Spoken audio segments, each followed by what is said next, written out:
US President says that India will begin buying oil from Venezuela, a move Washington says will help replace some of India's Russian crude imports, a key driver of trade tensions between Delhi and Washington over the past year. Now, Trump told reporters the deal with India to buy Venezuelan oil, we've already made that deal. The concept of the deal was agreed as part of US efforts to shift energy flows away from Russia.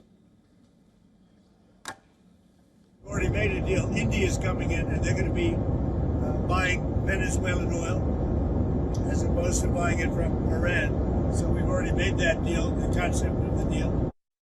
India is the world's third largest oil importer, heavily reliant on Russian crude after Western nations sanctioned Moscow for its invasion of Ukraine in 2022 until 2025. India had largely stopped buying Venezuelan barrels because President Trump imposed a 25% tariff on countries that imported Venezuelan oil.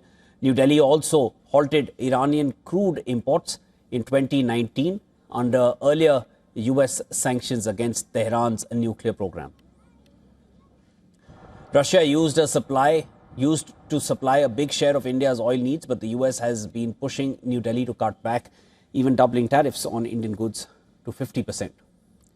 With US sanctions on Venezuela now eased to allow smoother oil exports, Trump says that India can resume buying Venezuelan oil, potentially replacing some Russian volumes.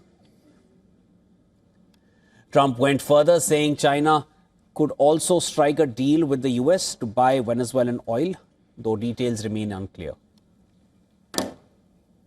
But I'll tell you what, China is welcome to come in and would make a great deal in oil.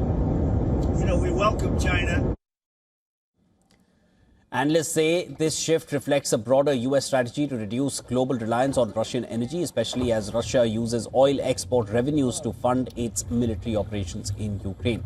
For India's energy market, Venezuelan crude could offer cheaper heavy oil grades, a boost for refiners like Indian Oil and others eyeing ways to diversify.